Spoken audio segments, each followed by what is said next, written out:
What is going on, Coastal Smoke Nation? It's your host, Bane Fuller, and man, does it feel good to be back. I, I,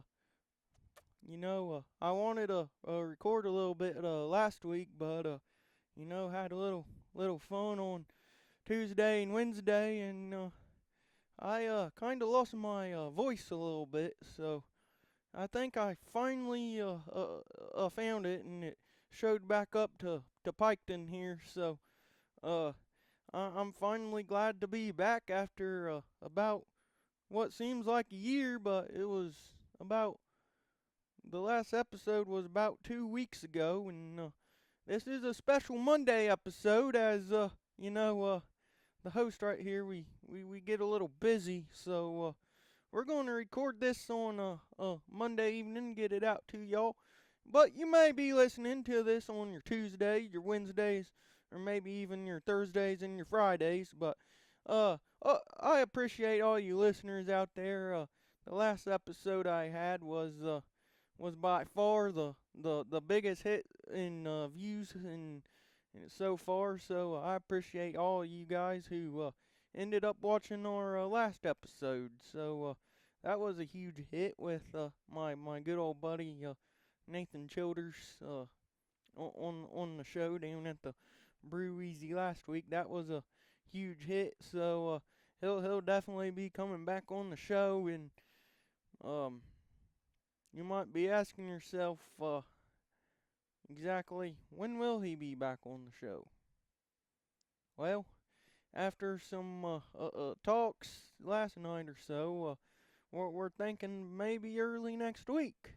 So sometime next week we might have Nathan Childers join us back on the show. But we I know one dude we still need to get on here is Eric Farmer. So we'll see when we can get old Eric Farmer on here. I know he's a big Yankees fan, but you ain't gonna have to worry about the Yankees talk. So that might just be maybe the maybe a college football only episode, or something, where we might get into our cigar stash or something. I haven't smoked a couple in a week, so in a couple weeks actually. So we'll see what we get into when Eric Farmer's on the show. So uh, tune in for that episode. I reckon. I promise you, he will be on a show before long.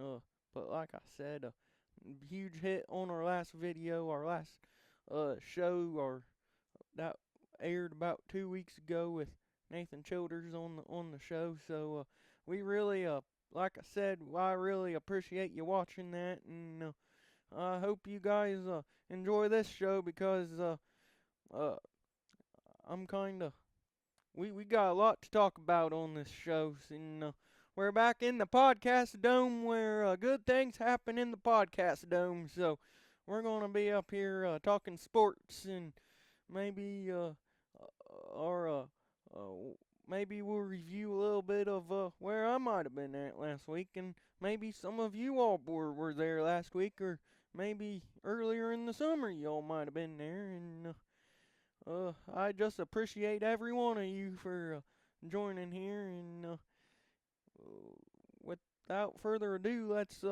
get into our episode here. We got plenty of topics to talk about. Um, just to name a couple, Garrett Nussmier, is he going to be the best quarterback in the SEC? Um, what about Trey Hendrickson? Will the Bengals ever get into him? And I mean, what are the Reds going to do with Friday coming up about the trade deadline? Are we going to try to go out and get us a couple players? So without further ado, let's get into it.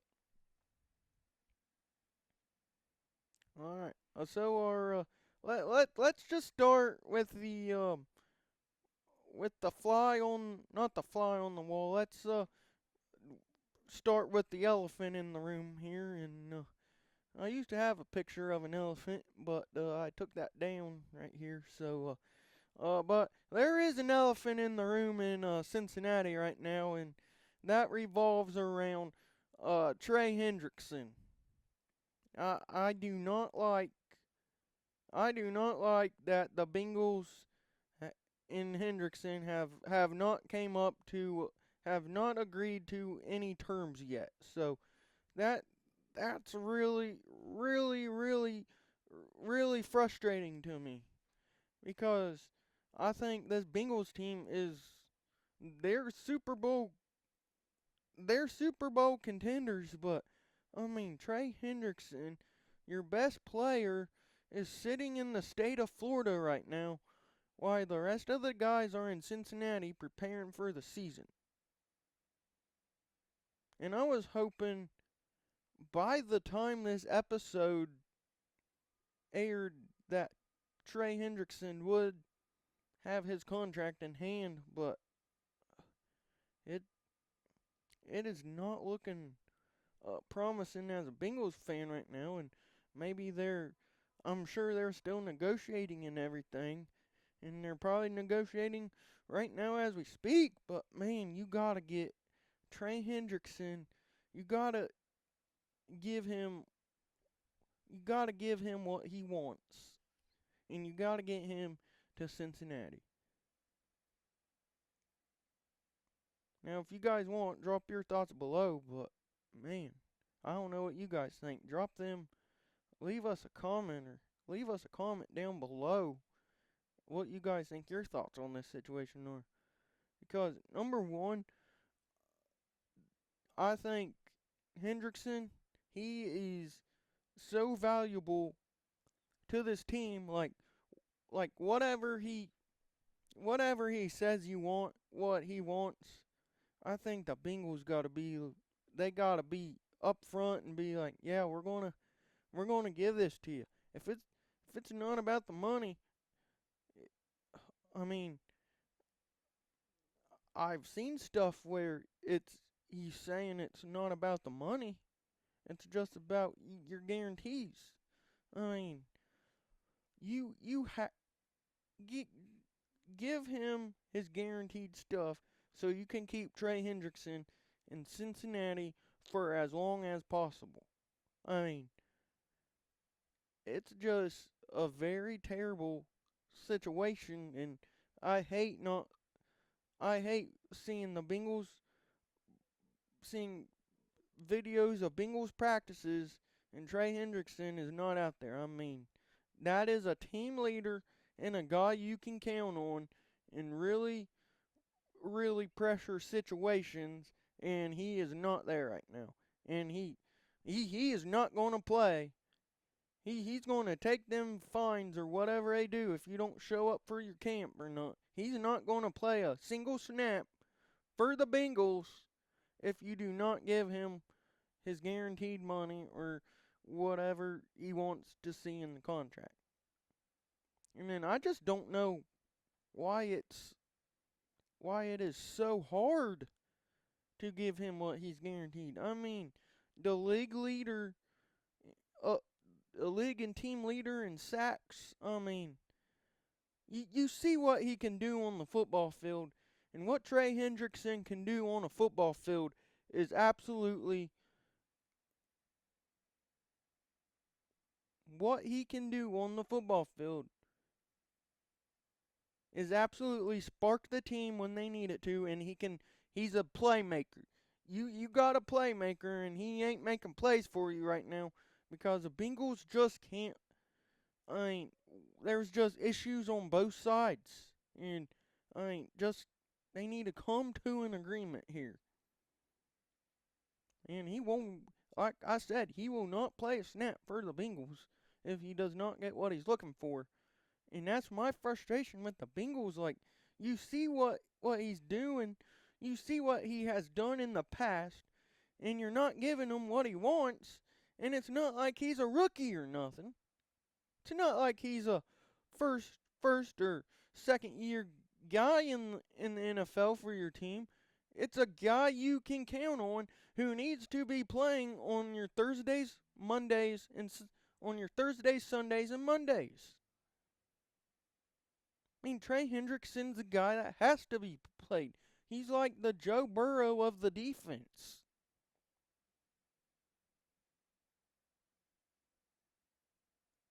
For what happens if we take a Joe Burrow or a Jamar Chase off the offense? We we'll struggle mightily, and we don't have very. I mean, you can count on T. Higgins on the offense, but if you take a Burrow or a guy like Chase off the offense, you do not have one of them guys that's a big playmaker for you. I mean, I understand that. I know T. Higgins can make plays, but I mean, if you take a guy like Burrow or Chase off the offense, look how drastically that offense changed. Just think about it. I feel the same way on the defense about Trey Hendrickson. If Trey Hendrickson ain't playing for you on Sundays, what happens with the defense? I think you kind of lose that leader because I mean Sam Hubbard stepped away from football this year, so you don't have a guy like Sam Hubbard on the team, and then to lose a guy like Trey Hendrickson also, that's just I don't like the feeling of not seeing Trey Hendrickson on the football field for 17, 18, 19 weeks because you can't come to an agreement. And I I I know the Bengals are trying, but just it seems like all these other teams around us are figuring out things to get their best players signed. But I mean, you're 3, 4, 5 days into camp here, getting ready for the season, and Trey Hendrickson's nowhere to be found and Trey Hendrickson's nowhere near the facility, and I mean, I think he's out on his own preparing for when that contract does come, and as soon as he does get that contract, he's going to be right in Cincinnati that day, and he's going to be rearing to go, and it's going to be down to business. But I mean, you got to take care of the paperwork and the money and what you're going to guarantee your best player aspect of the contract right here. I mean, Trey Hendrickson is one of the best players in the NFL on the defensive side of the ball. And I just hope we can come to an agreement sometime. If it's today, tomorrow, I just hope it is real soon before before the Bengals play a snap of football in a real game. You need a guy like Trey Hendrickson, and I know I harped on this on an episode a few weeks back, but man, it's frustrating as crap to see players. I mean, I understand from Trey Hendrickson not wanting to come without his guarantees. I understand he's not going to play without what he's guaranteed because on the other end, the players on other teams that are just like him, the same ability as him, they're getting pretty much they're coming to agreements and finding what works best for them. But for some reason, the Bengals just can't figure it out right now. And that was the same situation with the Shamar Stewart situation. And luckily, they were able to work something out, and they worked something out there. So I might be, I'm probably real frustrated right now, and I'm sounding real frustrated. But on the other end of that, I'm really hopeful that the Bengals are going to get this done, because I mean, we all know if they don't, the Bengals are just. It's hard to say what the defense will look like, but I think there's going to be a good defensive plan without Trey Hendrickson, or there's going to be a great plan with Trey Hendrickson. So I'm not doubting the ability of other players. I just think you need the Trey Hendrickson on your team before before you see him playing on Sundays for the Saints or the Dolphins or the 49ers. I mean, I do not want to see that. I just want Trey Hendrickson to be a Cincinnati Bengal for the rest of his life, and I'm sure he probably feel, I don't know. All right, I just kind of messed myself up, but I mean, I don't want to see him playing for any other team, and hopefully he wants to be a Bengal for the rest of his career. So, I mean, I'm hopeful the Bengals can get something done like that. So, we'll see what the Trey Hendrickson news is coming along, and I mean, we'll see what happens down the road, and if they can get something figured out. And I'm really excited for football season, folks. I mean, uh, the NFL camp already started last week, and now we got the college guys coming in the next couple days, and football season is one of the great seasons, and I mean, I'm a guy that really enjoys my summers. I mean, the weather's good in the summer, and you can go swimming, and you can go smoke cigars on the porch, and have your summer cookouts. People go on vacation, have just great times in the summer, warm weather. Uh, don't have to worry about cold or anything. But I mean, once it turns into to the last week of July and the 1st of August, which we're turning over into the first of August later in this week, it is football season. Football season, and I can't be more excited to finally to be able to turn the TV on Saturday mornings and watch football, and then watch it on Sundays, and go to your local high school football games on Friday nights. And I mean, football is just a great sport, and the weather gets a lot nicer, a little cooler, and there ain't nothing like fall weather in football season. So football season is a great season, and we might as well keep talking about some football. So let's go to some college football. So next on my list, I did write a list this time, so I'm going to try to stay on track here. And next on my list, I got it's Garrett Nussmier, the best quarterback in college football.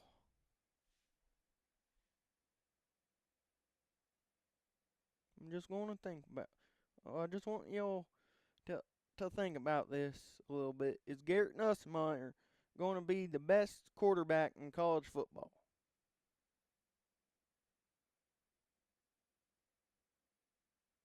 I think Garrett Nussmier is the best quarterback in college football and will be the best quarterback in college football.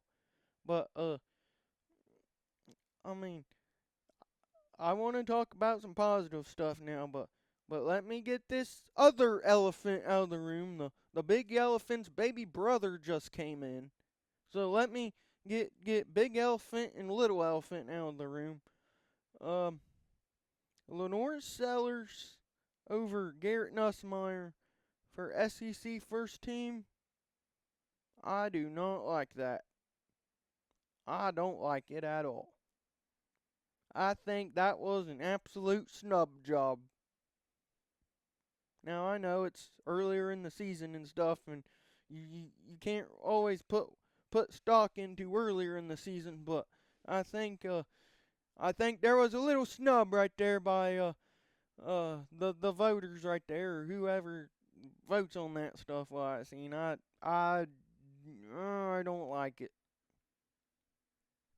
I think I think Lenore Sellers is a really good quarterback for South Carolina, but Garrett Nussmier, I think Garrett Nussmier is better than Lenore Sellers, and he's also one of the top quarterbacks in the country, and probably the best quarterback in the country. And then here's the thing about your LSU quarterbacks since Joe Burrow. You seen Joe Burrow? He came in his first year. He had a good year, what happened his second year? He went to a whole new level. Joe Burrow did, and won a national championship and was the first pick in the NFL draft. He he really had an incredible, probably one of the best years, offensive years I've ever seen a college football team and a college quarterback have. I mean, that 2019 LSU offense was one of the best offenses in college football history. Now I'll let you guys rank where you think that offense goes up, but in my opinion, and I'm biased, I know that was the best offense in college history. But in Joe Burrow's first year, he had a good year. And then he elevated, had an even better year the second year. And then Jaden Daniels comes in after Burrow. He has a good first year. His second year, Heisman Trophy. He absolutely, it was incredible to see what happened. I mean, I forgot to mention Joe Burrow won the Heisman Trophy in his second year. Jane Daniels did the same thing Burrow has, elevated his game, improved, had an incredible, phenomenal year, really good year, and wins a Heisman Trophy. And then Garrett Nussmier, he waits his turn behind. He's the fifth year quarterback, fifth year senior here. He waits his turn. He's LSU guy through and through. He starts last year.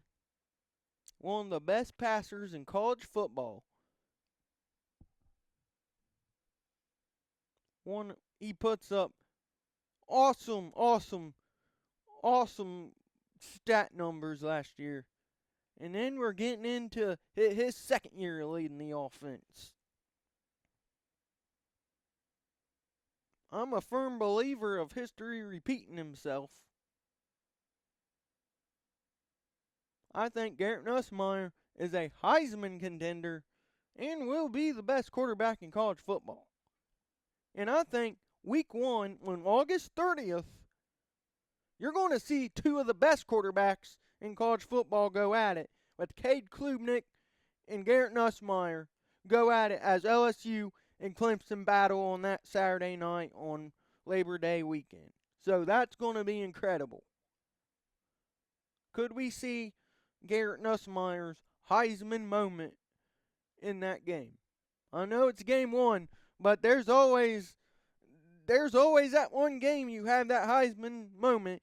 And if LSU can go into Clemson, South Carolina, and knock off Clemson, I think Garrett Nussmier is going to have a lot of Heisman moments in that game. And that's probably going to put him on the map, and everyone's going to see why. I'm a Garrett Nussmier believer. He is going to absolutely elevate his game this year, just like Burrow and Daniels did. He got a bunch of weapons around him. I think he learned a lot from his mistakes last year.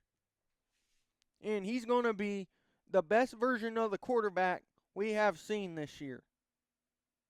He's going to be a great quarterback this year. He was a great quarterback last year.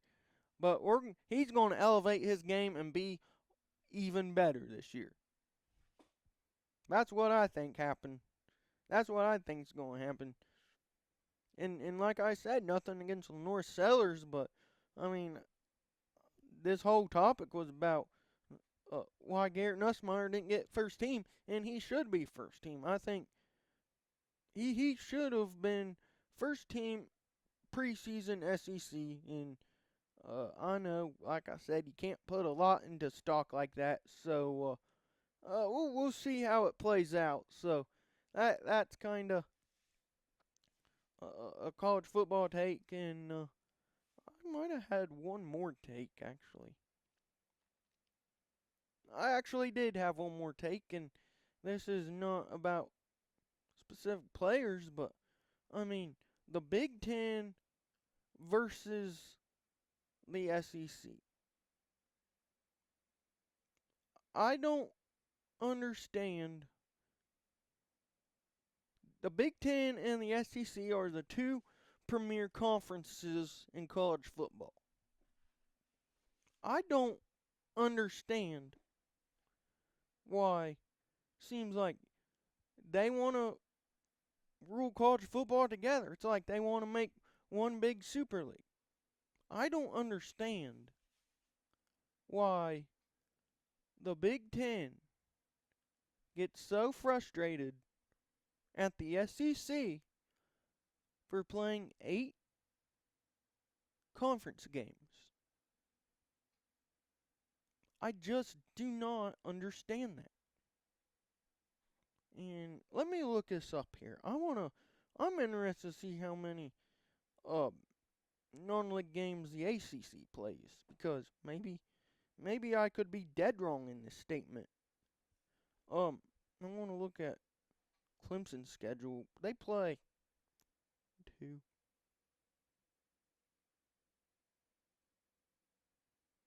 I mean, the ACC plays 9.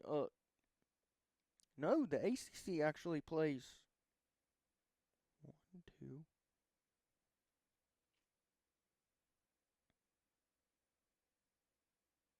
The ACC plays 8 league games.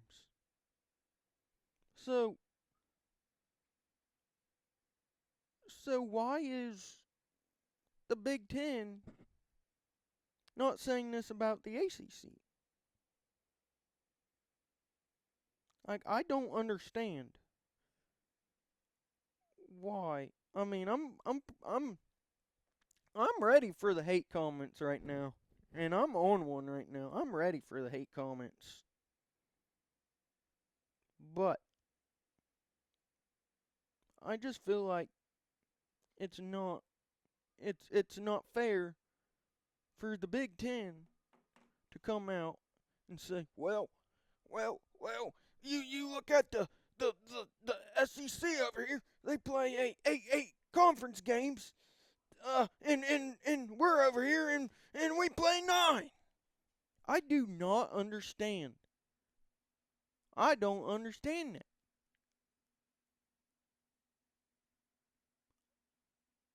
I mean, off the top of my head, Clemson's playing LSU. Alabama's playing Florida State. Georgia and Georgia Tech play. Got Florida, they play Florida State. Texas is playing Ohio State. It's not like the SEC is scheduling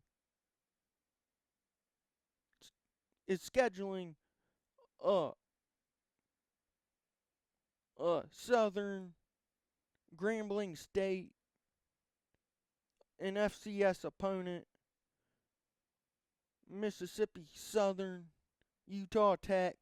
It's not like the SEC is scheduling Utah Tech 4 times. I mean, they're playing a power. Most of the SEC schools are playing a Power 5 school in the non-conference. And I know for a fact LSU, for the last 4 or 5, ever since Brian Kelly been there, they have played a Power 5 school open the season. LSU has played a lot of Power 5 schools in the non-conference, as have plenty of teams in the SEC. And I know I'm in Big Ten country vouching for the SEC right here, but I don't think it's a fair comparison for the Big Ten to criticize the SEC for playing eight conference games.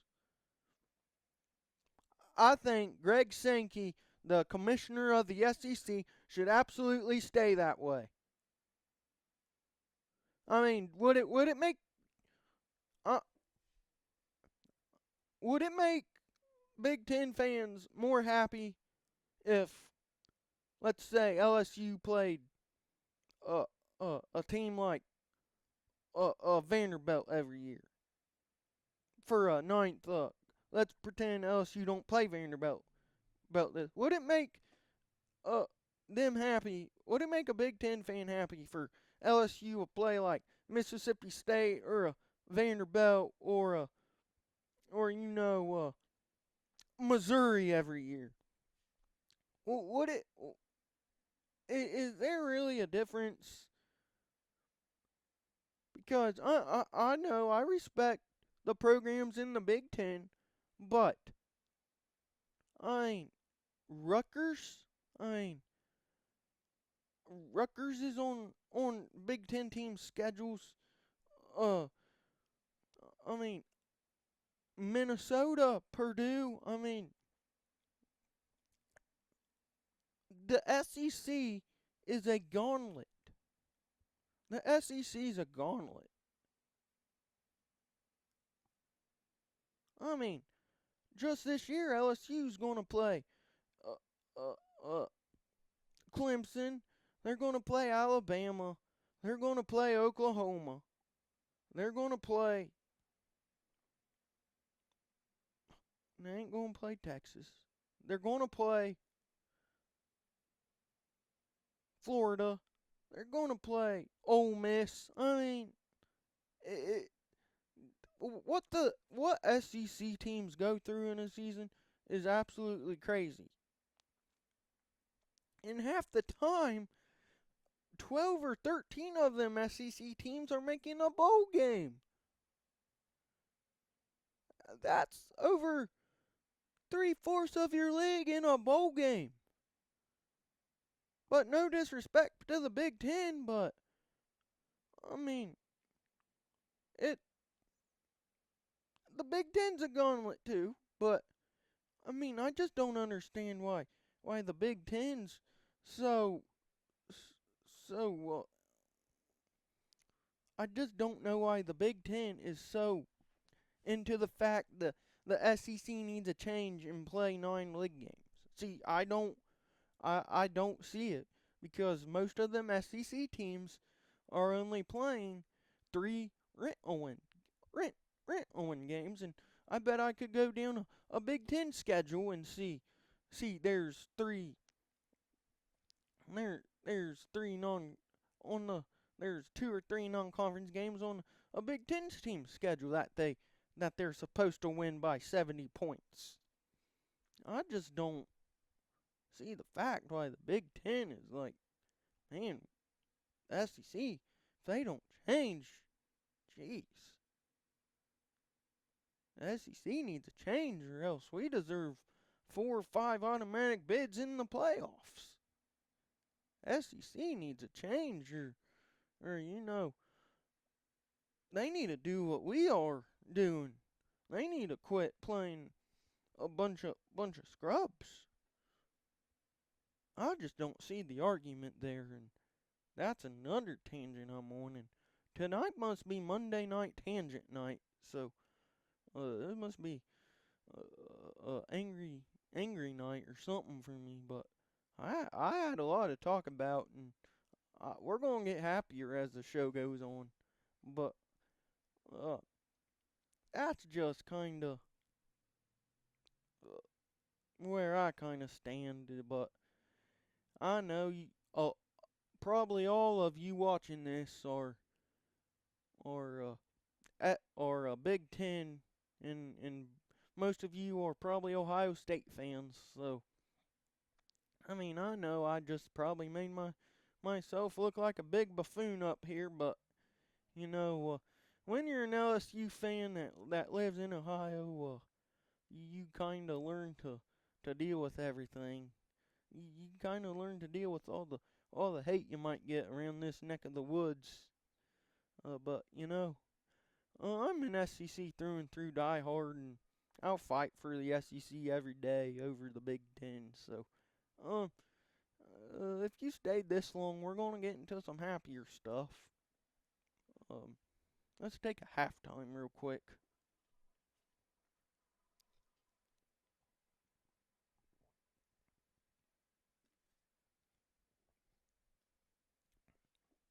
I mean, alright. Now, since I got a couple tangents out of the way, you know, um, I kinda, this is Coach with Smoke where we vibe. I think we're getting down to the, vibing part now, and, next on my list is, Happy Gilmore 2 thoughts. Now, if you guys have not watched the movie, I really hope I do not spoil this for you guys, but I woke up Saturday morning, made my oatmeal, um, went out in the cooler and got me a Diet Mountain Dew Zero, as I like to drink in the mornings along with my oatmeal. And then I turned the TV on and watched the new Happy Gilmore movie. And I thought that thing was incredible. I seen a lot of comments about that movie, about how maybe how they didn't like it, and how kind of maybe the ending of it kind of ruined it a little bit, or you know, I thought it was incredible, and I'm one of them guys that love sequels. So of course I'm gonna love every minute of it, and I enjoyed every stinking minute of it. I mean, John Daly living in Happy Gilmore's crap. I might have just ruined this part for some of y'all. So I really hope you have not watched it yet. If not, I'd probably pause this show right now and go watch it, and then revert back to where I'm at right now, because that was such a great movie and I have to talk about it. I mean, you had John Daly living in Happy's garage. They called him Uncle John Daly on that show. I thought, Scotty Scheffler was awesome on that. Was awesome.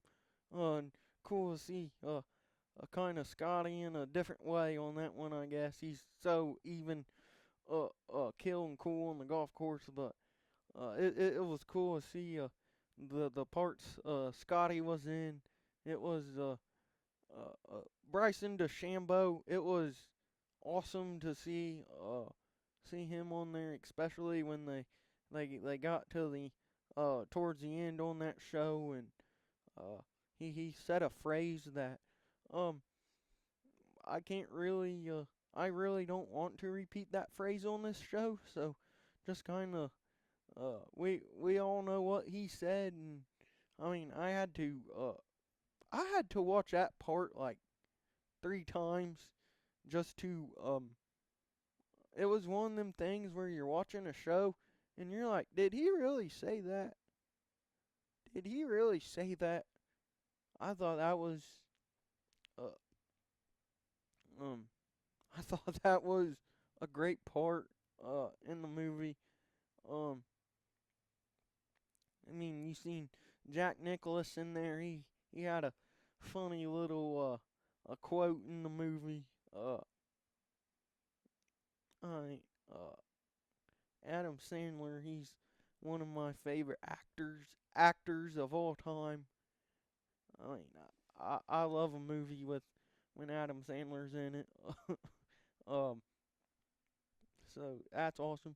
There was uh, uh so many legendary and famous people in that movie. It was just great. I mean, they all had great parts and great moments in there, and uh the kind of went from really happy in the first 5 minutes to really sad.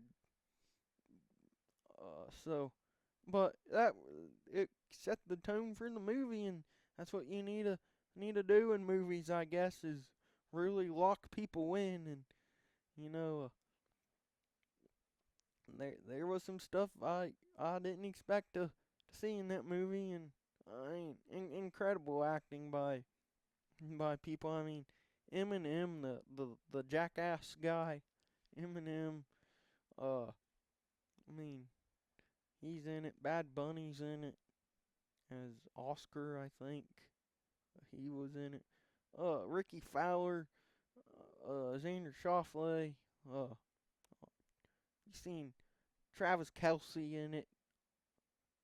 Uh, you seen you just seen a bunch of incredible professional athletes and musicians and singers and a bunch of just. It was a great movie, and I really enjoyed it. And I'm not one to really sit and watch movies all the time, but you know, I that's the first thing I did Saturday morning was wake up and watch Happy Gilmore 2, and it was just as good as the first one in my opinion. So I'll give that one a 10 out of 10, and I'll definitely be rewatching that one again. And then after that I got kind of into the movie world and started watching Ted 1 and Ted 2. That's also a hilarious movie. So uh, Happy Gilmore 2 really exceeded my expectations. And, uh, great moments in there. Adam Sandler, Adam Sandler. Like I said, all his movies are great. I enjoyed every one of his movies so far. He's in. I loved it that they included the professional golfers in there, and uh, Will Zalatoris. Oh, what an incredible part! I loved how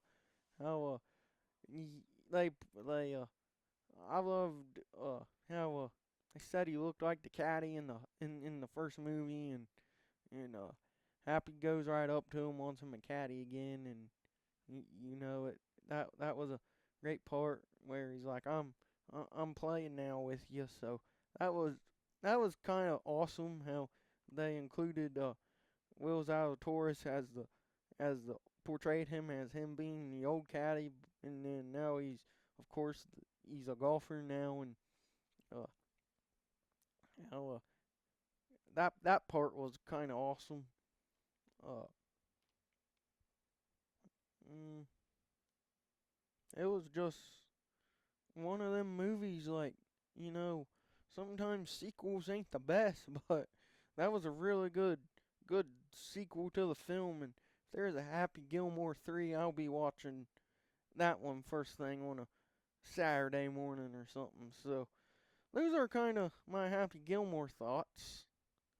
Uh, we talking a lot of sports today. I'm a little all over the place and ready to talk. And one thing about me is we don't always like making lists around here.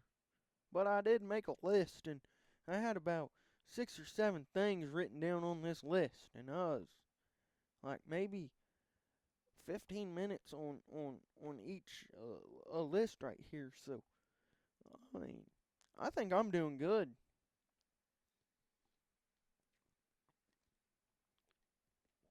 All right, so of course I told you about my. I think we're going to get into a really fun part here. It don't really have to do about sports, but I mean, I I'm kind of a little raspy still, um, with my voice. But I mean, you go to one of my favorite and the best amusement parks in my opinion.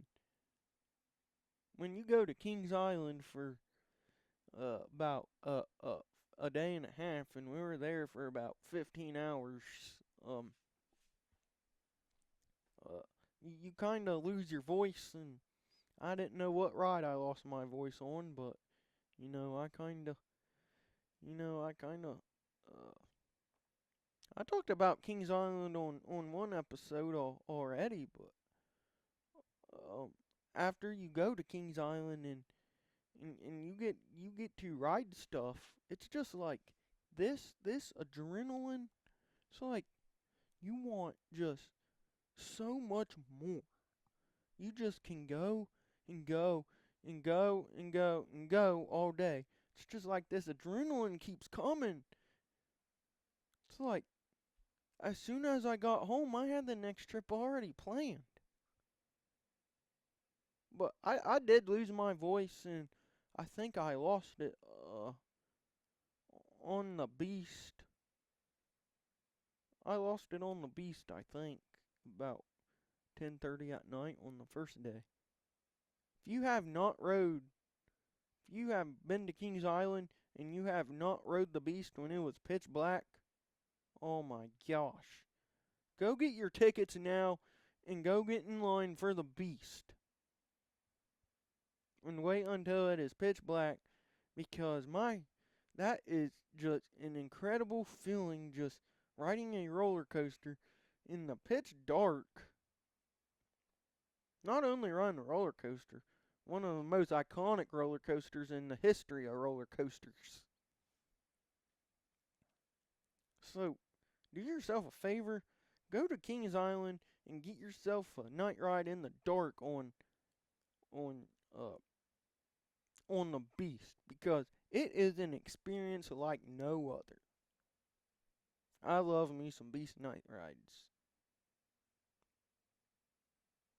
But I got a lot of favorite roller coasters there too. So I was just going to rank them for you here real quick. So, number 1, we're going the inverted route, and we're going to go Banshee. Incredible roller coaster with 7 or 8 inversions on it. Just absolutely an incredible coaster. So you can't go wrong with a ride on Banshee. Number 2, I think I got. See, number 2 is just so tough for me right now. It is a really tough for me right now. I think I'm going to tie for number 2 between Diamondback and Orion. Orion with the speed, Diamondback with all the airtime hills and everything. So I gotta go in a tie for second with them two. And then third, I'm going the Beast at night. And then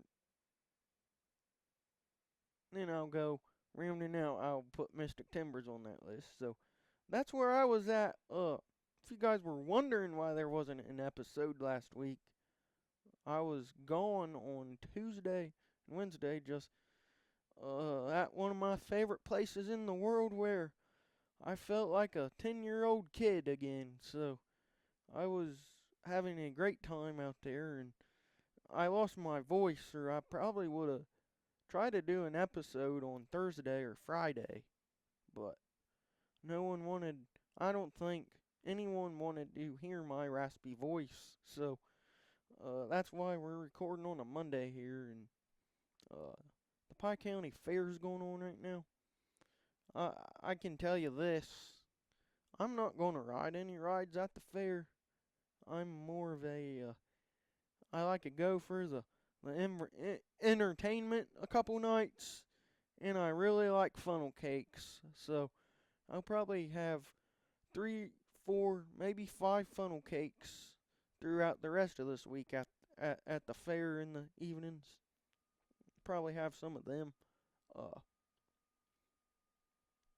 So Monday was about one of the only days I had to podcast here, but if I'm being honest with you guys, I don't really know if it's gonna be just Tuesdays for much longer, as the football schedule is gonna start kicking off here for high school, and I'll be doing that on Friday nights, and I'll be covering some volleyball games on on weeknights. So we'll be in the podcast dome every week, but it might be one of them things where you just need to where you might not, where it might not be on Tuesdays, it might be on Mondays, it could be on Thursdays, it could be on a Wednesday or a Tuesday. So, I mean, we're just gonna be a little jumbled with our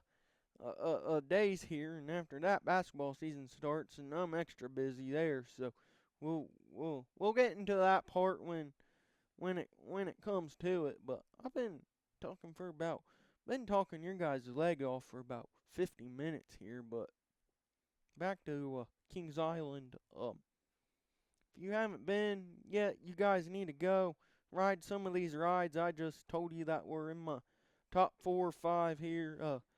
One of the best parks. The lines look long sometimes, but man, it is a quick get to the dock or whatever they call it, the holding area. Get on the ride. They do that really efficient. It's a clean park, great food. So I had a great time last week. Mom tagged along with me. So gentlemen, you're never too old to hang out with your mom. Um, I had a fantastic time hanging out with my mom. Them couple days, and that's Kings Island is definitely going to become a father, not father, a mother son tradition here. Uh, I guess I could make it a father son tradition too, but you know, me and Dad will go to a ball game or something, and me and my mom, we ain't too high on shopping, and you know, we like roller coasters though, so it's probably gonna be a mother and us son type thing from tradition. So, um, hope we'll be going to Kings Island a lot together. I'd say, but maybe we'll venture out to Cedar Point or Hershey Park or something sometime in the future. But those are some places I want to go. Dollywood's a great place too, but Dollywood's great. Busch Gardens, Williamsburg, great. Uh, I was I'd like to go to Silver Dollar City again, as I was really kind of younger when I went there. So there's a bunch of good amusement parks out there, but Kings Island is the best, and Kings Island is one of my happy places. So if I'm not on a podcast for 4 months after this, I'm probably riding roller coasters at Kings Island or something. So, but you ain't gonna have to worry about this because there's always gonna be a podcast. I'm gonna have podcasts every week. So you guys know, you're loyal listeners. I told you before the show, I appreciate you all listening. I appreciate you all you guys who have subscribed. And as always, just continue to follow my social media on Instagram, Twitter, and TikTok. There, we'll have some great moments from the show, especially today's show. And before we get off here, I got one more thing to talk about. It is the Cincinnati Reds. And as we sit here today, our beloved Cincinnati Redlegs sit one game out of the final wild card spot. They're one game out of the final wild card spot. So, here's my question. Are we buyers? I don't even think that's a question. We're definitely buyers. We're definitely going into the trade deadline on Friday, and we're buying. And we talked about this when Childers was when Chili Dog was on the show a few weeks prior. We talked about Eugenio Suarez coming back to Cincinnati, and I pondered on myself a little bit about that. I'm 100% in on trying to acquire Eugenio Suarez to come back to Cincinnati. Because when you think about it, you got the bats of Steer and Ellie. You need one more bat in this lineup. And I think Suarez is the guy that can do it. I think Suarez coming to Cincinnati, if we can get him to Cincinnati, man, that's a game changer.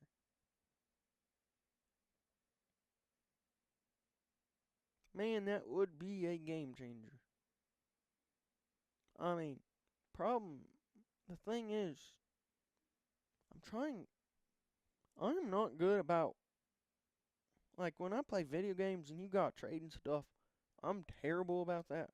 But man, I would trade. I love I love this Reds roster. But man, I would give up Noelvi Marte right now. And whatever draft picks or minor league guys you need to give up. I'd give Marte and some of them guys up right now to get Suarez to Cincinnati and in the lineup going into the home stretch of the season.